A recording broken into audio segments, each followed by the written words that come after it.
Hello guys, welcome back. आप सबका स्वागत है मेरे चैनल पर। जैसे कि दिख रहा होगा, आज का टॉपिक है वाटर रिसोर्सेज। ये ज्योग्राफी का चैप्टर 3 है, वो भी स्टैंडर्ड 10 का, और ये आपके सिलेबस का एक पार्ट है।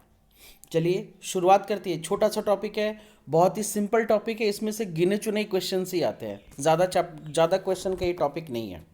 चलिए शुरू करते हैं।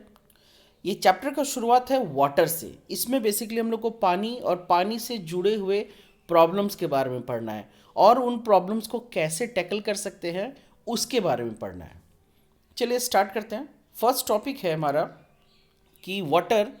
About 3/4 of the earth surface is covered with water, but only A small portion of it accounts for fresh water and that can be put to use।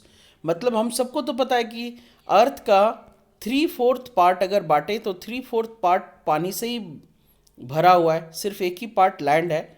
लेकिन इसमें से 3/4 पार्ट वाटर होने के साथ साथ ये वाटर हमारे यूज़ का नहीं है, क्योंकि वो सॉल्टी वाटर है। जो हमारे काम का वाटर है वो फ्रेश वाटर है, और उसका परसेंटेज बहुत बहुत बहुत कम है, और इसी के चलते वाटर स्कैर्सिटी हो रहा है। ऐसा नहीं कि फ्रेश वाटर का अवेलेबिलिटी या क्वांटिटी कम है, वो भी कम नहीं है, लेकिन उसका प्रॉपर यूटिलाइजेशन नहीं है, जिसके चलते वाटर स्कैर्सिटी होता जा रहा है, बढ़ता जा रहा है। चलिए, water is a renewable source, हम सबको पता है। Water scarcity and the need for water conservation and management, ये चैप्टर बेसिकली इसी टॉपिक के आसपास है, और इसी टॉपिक को समझना है। और क्वेश्चन इसी से ही जुड़ा हुआ था कि what is the basic reason behind the water scarcity on earth. And ये भी पूछा जा सकता है, explain water conservation and management. चलिए स्टार्ट करते इसी टॉपिक को। The availability of water resources varies over space and time. ये जो पानी का अवेलेबिलिटी है, ये जगह के हिसाब से और समय के हिसाब से हमेशा चेंज होता रहता है, क्योंकि वाटर वाटर साइकिल में रोटेट करता रहता है, तो उसका अवेलेबिलिटी और उसका क्वांटिटी ये समय के साथ हमेशा बदलता रहता है, याद रखना होगा। Water scarcity is caused by over exploitation, excessive use and unequal access to water among different social groups। तो वाटर स्कैर्सिटी का सिर्फ और सिर्फ 3 ही रीज़न है। वो है ओवर एक्सप्लॉयटेशन, ज़रूरत से ज़्यादा इस्तेमाल करना। एक्सेसिव यूज़, ओवर एक्सप्लॉयटेशन का मतलब है तो मतलब भ्रष्ट करके रख दिया, हम लोग पानी को इस्तेमाल करने के लायक ही नहीं रखे हैं। एक्सेसिव यूज़, जितना ज़रूरत नहीं उससे कई गुना ज़्यादा हम लोग उसको यूज़ कर रहे हैं। और अनइक्वल एक्सेस टू वाटर, मतलब पानी का पानी को माने अवेलेबिलिटी सबके पास होना चाहिए, लेकिन ये पानी को सबके पास होना चाहिए, इसमें गैप है। किसी के पास ज़्यादा है, किसी के पास कम है, और ये जो अनइक्वल डिस्ट्रीब्यूशन ऑफ वाटर है, इसके चलते प्रॉब्लम है, और इसी के चलते वाटर स्कैर्सिटी है। आइए हम लोग आगे चल के ये सारी चीज़ों को एक्सप्लेन करेंगे और समझेंगे। जैसे water resources are being over exploited to expand irrigated areas for dry seasonal agriculture. ये वाटर रिसोर्स को जो हम लोग वो ओवर एक्सप्लॉयट कर दे रहे हैं इरिगेशन के समय में, मतलब जितना पौधे को, जितना हमारे प्लांट्स को, हमारे सीरियल्स को जितना पानी का ज़रूरत होता है, उससे कहीं ज़्यादा पानी देते हैं। इससे क्या होता है, प्लांट्स तो उतना ही पानी लेगा जितना उसको ज़रूरत है। वैसे हम लोग इंसान के साथ भी यही होता है, हमें जितना प्यास लगता है हम उतना ही पानी पी सकते हैं। उससे ज़्यादा अगर कोई पिलाएगा भी तो हम लोग नहीं पी पाएंगे, और अगर ज़बरदस्ती पिला दिया तो उल्टी कर देंगे। तो प्लांट्स के साथ क्या होता है, प्लांट्स को जितनी ज़रूरत होती है उतना ही वो पानी एब्जॉर्ब करता है, उससे ज़्यादा वो एब्जॉर्ब करेगा ही नहीं। तो इरिगेशन के नाम पर ओवर इरिगेशन होता है, जिससे पानी की बर्बादी होती है। और साथ ही साथ in some areas water is sufficiently available to meet the needs of the people, but those areas still suffer from water scarcity due to bad quality of water. ये भी एक रीज़न है कि कुछ कुछ जगह पर पानी तो है, लेकिन ये जो पानी है वो पानी का क्वालिटी ख़राब है, इसके चलते हम लोग उस पानी का इस्तेमाल नहीं कर सकते, इसके चलते भी वाटर स्कैर्सिटी है। नेक्स्ट है the need of the hour is to conserve and manage our water resources. ज़रूरत क्या है कि मैनेज करना है, ये जो वाटर रिसोर्स हमारे पास अवेलेबल है इसको मैनेज करना है, ज़रूरत इसी की है। तो इसके लिए क्या, इसका फ़ायदा क्या होगा, वाटर कंजर्व अगर करेंगे तो उसका फ़ायदा क्या होगा, तो फ़ायदा होगा to safeguard our self from the health hazards, क्योंकि अगर हम लोग बैड क्वालिटी ऑफ वाटर लेंगे तो उससे हमारा सेहत पे असर पड़ेगा, पहला बात। To meet the water demand effectively, water का जितना डिमांड है उसको पूरा करना, वो पूरा हो पाएगा। और तीसरा है to prevent water degradation, over exploitation and mismanagement of water resources. ये जो ओवर डिग्रेडेशन है, मतलब पानी का जो क्वालिटी है, लेवल है, वो दिन प्रतिदिन खराब हो रहा है ओवर एक्सप्लॉयटेशन के चलते। इसके बहुत सारे रीज़न है, मैं एक एग्जांपल बोलता हूँ। जैसे इंडस्ट्री से जो पोल्यूटेड वाटर, जो गंदा पानी निकलता है, वो पानी कहीं ना कहीं डायरेक्टली चाहे इनडायरेक्टली कोई ना कोई वाटर रिसोर्स के साथ ही मिलता है। तो वो जब किसी भी तालाब या नदी के साथ जब मिलता है तो वो क्या होता है, उस तालाब और नदी के पानी को ही पोल्यूट कर देता है, वो फिर पीने के लायक नहीं रहता है। इसके चलते अल्टीमेटली हम लोगों का ज़रूरत पड़ता है अंडरग्राउंड पानी के ऊपर। तो अंडरग्राउंड पानी, जो हमारा अंडरग्राउंड वाटर है, वो लिमिटेड है, वो रिप्लेनिश्ड होगा, बारिश होगी, बारिश का कुछ पार्ट ही अंडरग्राउंड के लेवल तक जा पाता है, सारा का सारा नहीं जा पाता है। लेकिन हम लोग का जो उस पानी को निकालने का स्पीड है वो उसके भरने के स्पीड से कई गुना ज़्यादा है, जिसके चलते वाटर स्कैर्सिटी का प्रॉब्लम बिल्कुल है, ये भी एक प्रॉब्लम है। नेक्स्ट है to ensure the food security, continuation of our livelihoods and productive activities. तो इसके चलते भी वाटर मैनेजमेंट की ज़रूरत है कि भाई फूड सिक्योरिटी को मेंटेन करना है। फूड सिक्योरिटी मेंटेन करना है मतलब एग्रीकल्चर को ज़्यादा प्रमोट करना है, तभी ज़्यादा से ज़्यादा फूड क्रॉप ग्रो कर पाएंगे, तभी इतना बड़ा पॉपुलेशन को फीड कर पाएंगे। तो इसके चलते भी, और ये जो प्रोडक्टिव एक्टिविटीज़ है लाइवलीहुड्स को ज़िंदा रखने के लिए, सिर्फ एग्रीकल्चर ही एक काम नहीं है, बहुत सारे इंडस्ट्रीज़ है, फैक्ट्रीज़ है, इन सबको चलाने के लिए वाटर की ज़रूरत होती है। तो इन सबको काम करने के दौरान जो ओवर एक्सप्लॉयटेशन ऑफ वाटर होता है, एक्सेसिव यूज़ ऑफ जो वाटर होता है, वो एक बहुत बड़ा कारण है वाटर स्कैर्सिटी का। और इस फील्ड में अगर सही तरीके से मैनेजमेंट नहीं किया जाएगा तो भैया वाटर स्कैर्सिटी कभी ख़त्म नहीं होगी। अभी तो ये हाल है, इसके बाद पानी मिलेगा भी नहीं। नेक्स्ट है to prevent the degradation of our natural ecosystem, क्योंकि पानी इकोसिस्टम से जुड़ा हुआ है, पानी गंदा होगा तो पानी से जुड़े हुए सारे के सारे इकोसिस्टम गंदे होंगे, सारे के सारे इकोसिस्टम डिस्टर्ब होंगे, जो आगे चल के ये जो हमारा अर्थ का इकोसिस्टम है उस पर भी असर पड़ेगा। चलिए नेक्स्ट है एक प्रॉब्लम। सो इस प्रॉब्लम, वाटर स्कैर्सिटी के प्रॉब्लम को सॉल्व करने के लिए एक मेथड लाया गया, एक टेक्निक लाया गया, एक आइडिया लाया गया। वो है multipurpose river projects and integrated water resource management. तो ये मैनेजमेंट, ये सुविधा लाया गया है। तो ये सुविधा क्या है ज़रा सा समझेंगे। सबसे पहले थोड़ा सा ये देखेंगे कि in ancient time we used to conserve water by constructing sophisticated hydraulic structures like dam built on stone rubble, reservoirs or lakes, embankments and canals for irrigation। ये प्राचीन टाइम में भी देखा गया है कि पानी को स्टोर किया जाता था, चाहे डैम के रूप में, चाहे रिजर्वायर के रूप में, लेक के रूप में, और या फिर कैनाल के थ्रू उसको इरिगेशन फील्ड में ले जाया जाता था। तो ये शुरू से ही होता आ रहा है, ये नया चीज़ नहीं है। आज के डेट में हम लोग सिर्फ उसके स्ट्रक्चर को चेंज कर रहे हैं और उसका जो यूज़ है वो मल्टीपर्पस हो गया है। We have continued this tradition in modern India by building dams in most of our river basin. तो डैम का हम लोग अब डैम के बारे में पढ़ेंगे कि डैम क्या है, डैम का सीधी डैम का कॉन्सेप्ट क्या है। तो a dam is a barrier across to flowing river flowing water that obstructs, directs or retards the flow, often creating a reservoir, lake or impoundment। तो डैम बेसिकली क्या है, किसी भी बहते जो नदी बह रहा है, ये इसको यहाँ पर रोक देना है ताकि इसका पानी का लेवल बढ़ जाए, और उस बढ़े हुए लेवल के पानी को एज ए रिजर्वायर के रूप में यूज़ करना है। और इस पानी का इस्तेमाल बहुत सारे काम में कर सकते हैं क्योंकि ये मल्टीपर्पस होता है। पानी रुका हुआ रहेगा तो फिशिंग के रूप में होगा, पानी रुका हुआ रहेगा तो इस स्टोर वाटर को टरबाइन घुमाकर इलेक्ट्रिसिटी जनरेट कर सकते हैं, उसके आसपास फॉरेस्ट्री को लगा सकते हैं। तो इस तरीके से बहुत सारे काम होता है, और कैनाल के थ्रू इसी रुका हुआ पानी को हम लोग फील्ड को इरिगेशन करने के लिए भी इस पानी को यूज़ कर सकते हैं। तो इस तरीके से मल्टीपर्पज़ तो है। Dam refers to the reservoir rather than the structure. तो ये स्ट्रक्चर से ज़्यादा एक रिजर्वायर है, स्टॉक है, पानी का स्टॉक को जमा करने का एक तरीका है डैम, जिसका मल्टीपर्पज़ यूज़ हो सकता है। नेक्स्ट टॉपिक ही हम लोग का यूज ऑफ डैम।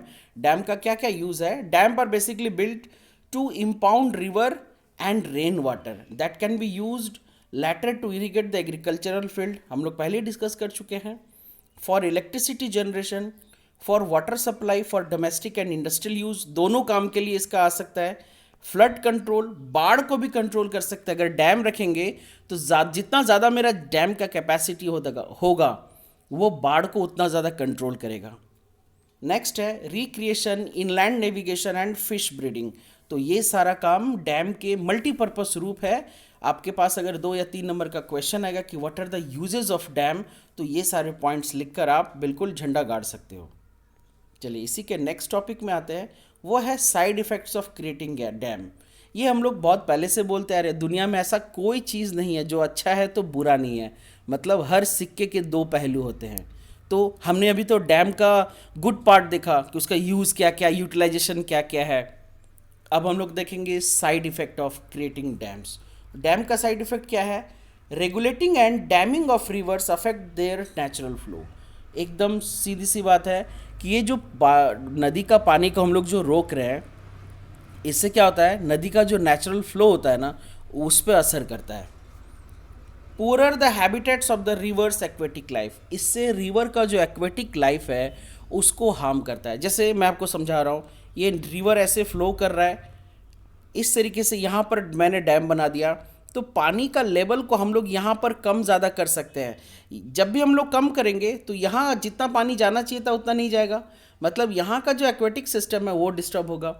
और जब यहाँ ज़्यादा पानी बढ़ जाएगा तो यहाँ गेट खोल के हम लोग यहाँ पर बाढ़ ला देंगे, तो उससे भी ये एक्वेटिक लाइफ डिस्टर्ब होगा, जो नेचुरल फ्लो था वो डिस्टर्ब हो जाएगा, और जो एक्वेटिक लाइफ थे उस रिवर के वो भी डिस्टर्ब होते हैं।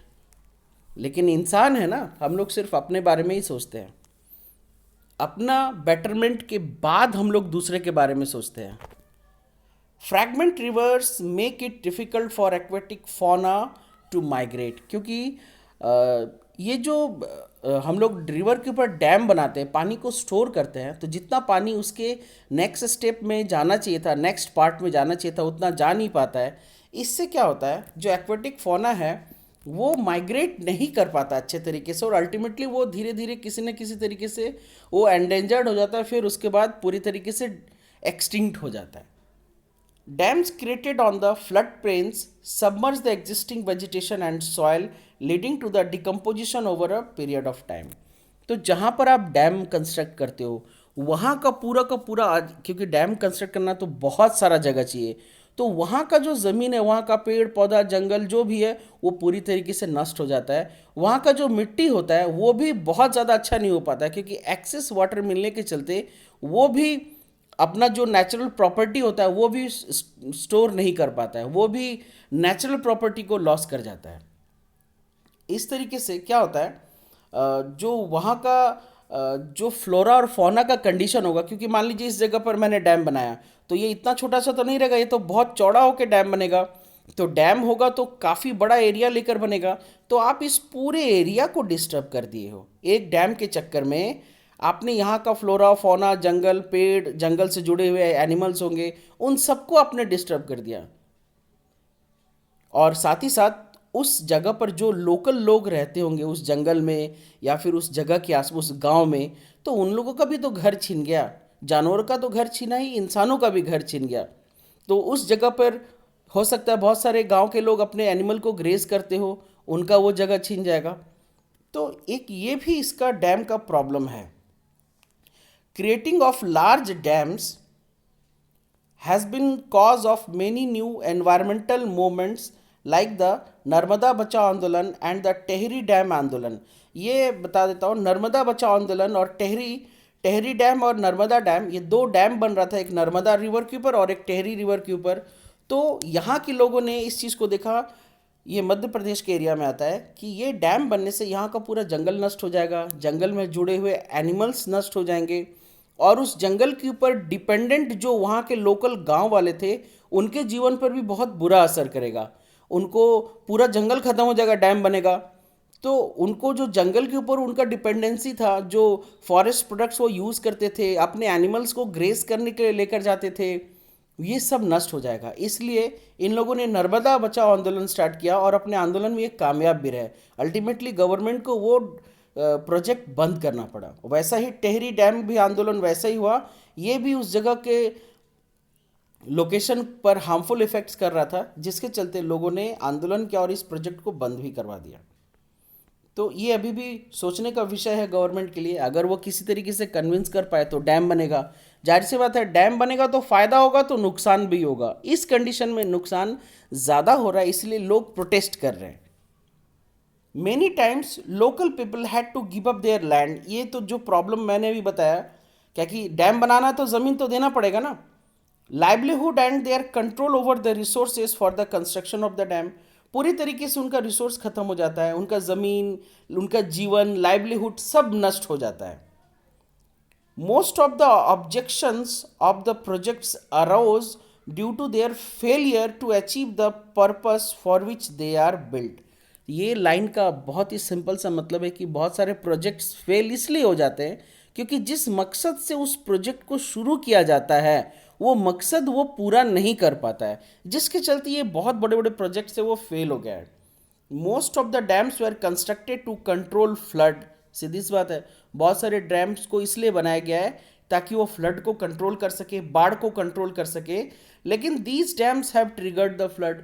यही डैम अल्टीमेटली फ्लड का कारण भी यही डैम होते हैं, क्योंकि जिस हिसाब से पानी रिवर में घटता बढ़ता है तो उस हिसाब से डैम का गेट खोला जाता है और बंद किया जाता है। जब ज़्यादा पानी आने लगता है तो डैम का गेट ज़्यादा खोल दिया जाता है। तो उससे क्या होता है, वो एक्सेस वाटर बह के आसपास के गांव को, पूरा गांव का गांव को बहा देता है। ये भी एक बहुत बड़ा प्रॉब्लम है। डैम फ्लड को कंट्रोल तो करता है, लेकिन फ्लड को क्रिएट करने का भी काम डैम का ही है। डैम फ्लड को भी क्रिएट करता है, जिससे बहुत ज़्यादा जीवन को प्रॉब्लम्स होते हैं, इफेक्ट आता है उसका। तो dams have also caused extensive soil erosion.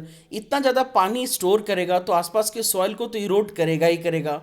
और जब आप गेट खोलते हो डैम के एक्सेस वाटर को निकालने के लिए, वो स्पीड वाला पानी जहाँ जहाँ से क्रॉस करेगा वहाँ वहाँ सॉइल इरोजन का कारण बनेगा ही बनेगा। Excessive use of water has resulted in earthquake, caused waterborne disease and pest and pollution। ये भी एक रीज़न है। ये जो डैम का वाटर एक्सेसिव यूज़ करने के चलते अर्थक्वेक का भी कहीं ना कहीं कारण बना है, और वाटर बॉर्न डिजीज़ को भी इसने उत्पन्न किया है, मैंने क्रिएट किया है, और साथ ही साथ पेस्ट एंड पोल्यूशन को भी ये क्रिएट किया है। तो यही टॉपिक था, छोटा सा टॉपिक था कि साइड इफ़ेक्ट ऑफ डैम्स क्या क्या है। आई होप मैंने आप लोग को क्लियर कर दिया होगा। अगर क्लियर नहीं हो तो आप लोग मुझे कमेंट करके ज़रूर पूछिएगा, मुझे बहुत खुशी होगी आपके डाउट्स को क्लियर करने में।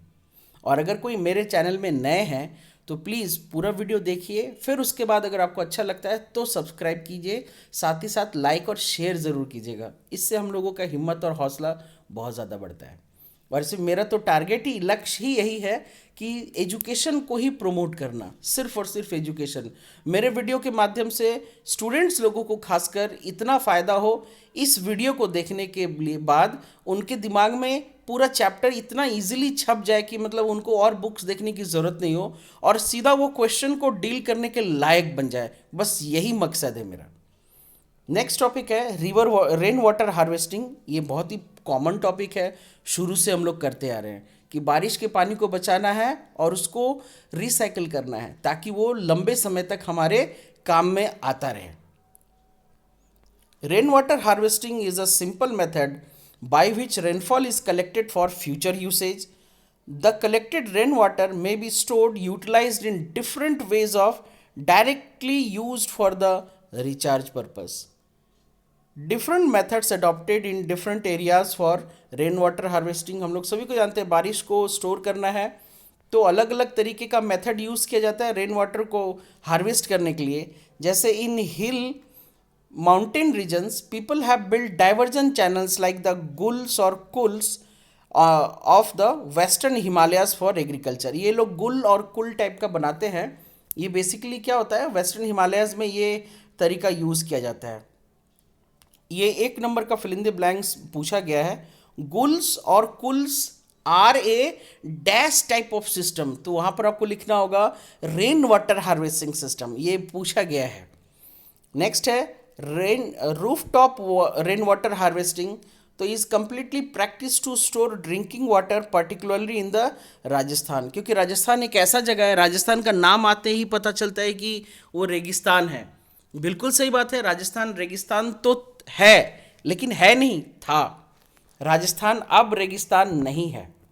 एक समय था राजस्थान रेगिस्तान था, लेकिन अब राजस्थान रेगिस्तान बिल्कुल नहीं है, क्योंकि राजस्थान में इतने बड़े बड़े वाटर प्रोजेक्ट स्टार्ट किए गए हैं जो वहाँ के वाटर स्कैरसिटी को बहुत हद तक कंट्रोल कर दिया है।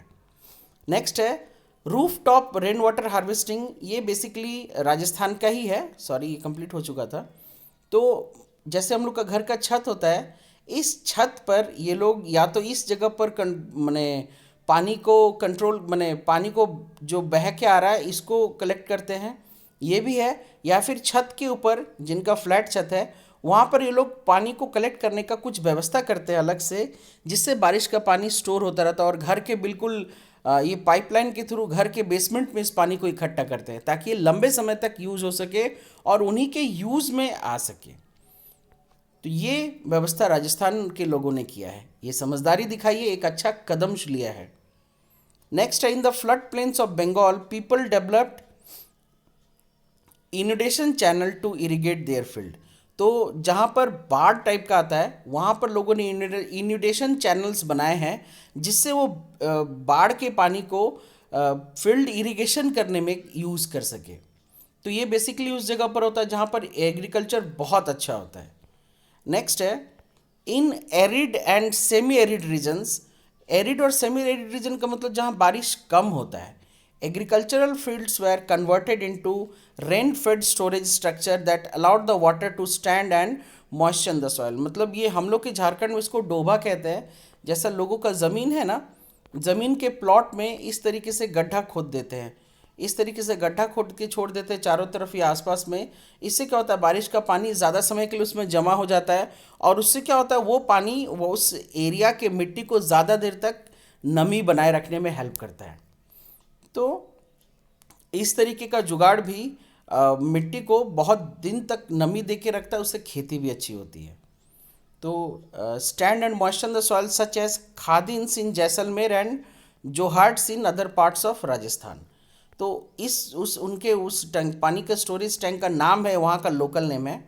The tankas are the part of well developed roof top rain water harvesting system and are built inside the main house of the courtyard. This is mainly practiced in Rajasthan, particularly in Bikaner. Bikaner में ये टंकास कहते हैं इसको, ये basically rain water को collect करने के लिए किया जाता है। Phalodi and Barmer areas for saving the rain water. Many houses have constructed the underground rooms adjoining the tanka to beat the summer heat as it would keep the room clean। तो इस तरीके से घर के छत के ऊपर एक पानी का टंकी बनाते हैं जिसमें रेन वाटर कलेक्ट कर सके। उससे क्या होगा, उस पानी के कांटेक्ट में आकर छत ठंडा रहेगा तो घर भी कंपैरेटिवली स्पेशली वो रूम ठंडा रहेगा। तो ये पानी फ्यूचर में भी यूज़ होगा और गर्मी के दिनों में कम से कम थोड़ा बहुत तो ठंडक पहुंचाएगा ही पहुंचाएगा। डबल काम हो गया। और लास्ट टॉपिक है Tamil Nadu is the first state in India which has made roof top rain water harvesting structure compulsory to all the houses across the state. ये एक नंबर का क्वेश्चन है कि which state of India has made compulsory law for conserving the rain water harvesting system.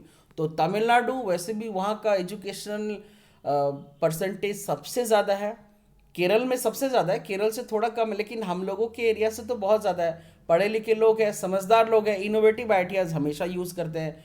तो वहाँ का state government ये कंपलसरी कर दिया है कि भाई हर किसी का भी घर का नक्शा बिना रेन वाटर हार्वेस्टिंग के व्यवस्था का अप्रूव ही नहीं होगा। तो ये तो वाकई में एक बहुत अच्छा कदम लिया गया है सरकार के थ्रू। तो इससे क्या होगा, रेन वाटर ज़्यादा से ज़्यादा हार्वेस्ट होगा, बचाया जाएगा, स्टोर किया जाएगा, और अल्टीमेटली वो रेन वाटर अल्टीमेटली उसी घर के लोगों के लिए, उसी कम्युनिटी के लोगों के लिए तो यूज़ होगा। ये वाकई में एक अच्छा कदम है।